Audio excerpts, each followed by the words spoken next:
Incontournable depuis des années, la Mercurial reste la chaussure de vitesse par excellence. Mais depuis 2014, Nike a lancé deux versions haut de gamme de la paire. Vous avez la Mercurial Superfly avec la petite chaussette montante Dynamic Fit et vous avez la Mercurial Vapor qui est une coupe plus basse, plus classique. Ce soir, je vais tester la Mercurial Vapor 11 que je vais comparer avec la Mercurial Superfly 5. Laquelle des deux est la meilleure? Le verdict à la fin de la vidéo.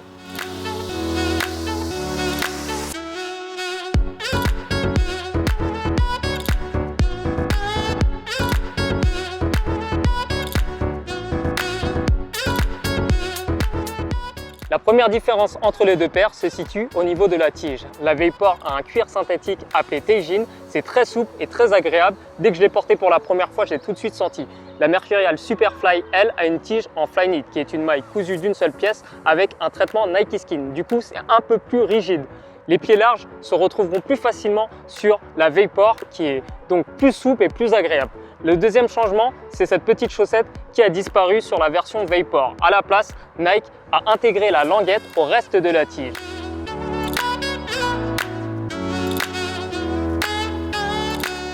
L'autre changement principal de ces deux paires, c'est cette semelle anatomique. Du coup, on n'a plus d'espace inutile. Les designers ont vraiment retravaillé cette semelle pour que ce soit le plus net possible pour les accélérations. Au niveau du confort, je donnerai un avantage à la Mercurial Vapor car elle est un peu plus souple et donc plus agréable.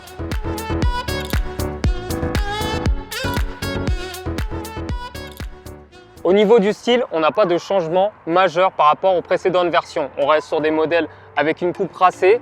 On a toujours cette chaussette Dynamic Fit qui a été légèrement retravaillée et aussi un talon qui est un peu plus arrondi pour la Mercurial Superfly, pour la Vapor.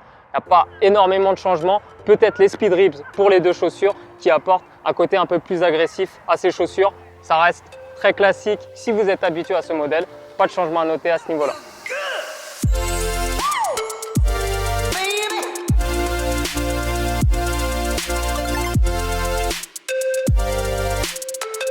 Au niveau de la maniabilité, le grand changement, j'en ai parlé tout à l'heure, ce sont donc ces semelles anatomiques avec des crampons à chevrons. Donc cette forme est la forme la plus adaptée pour accélérer et décélérer de manière optimale. Vous voyez, les deux paires ont exactement les mêmes semelles, donc à ce niveau, c'est kiff-kiff entre les deux chaussures.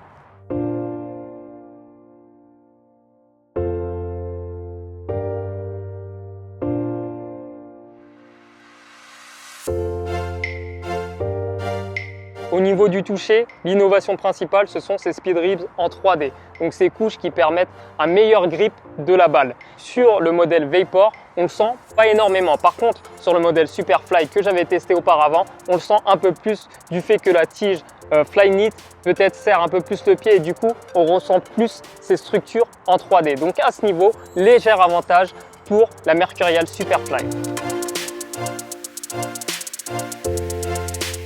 Comme vous l'imaginez, c'est difficile de juger de la durabilité d'une chaussure sur une session d'essai. Cependant, je pense que le cuir synthétique de la Vapor est un peu plus résistant et durable que le Flyknit. Mais seul le temps pourra me dire si je me suis trompé ou pas.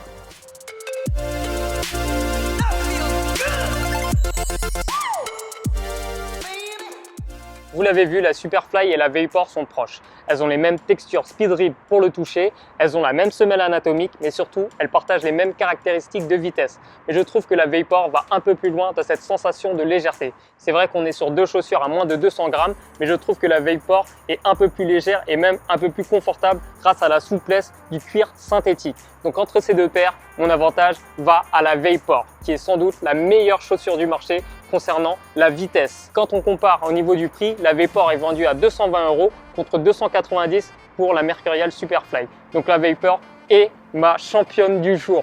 C'est déjà la fin pour nous. On se retrouve très prochainement pour un nouveau test et une nouvelle vidéo sur Footpack. À bientôt les amis.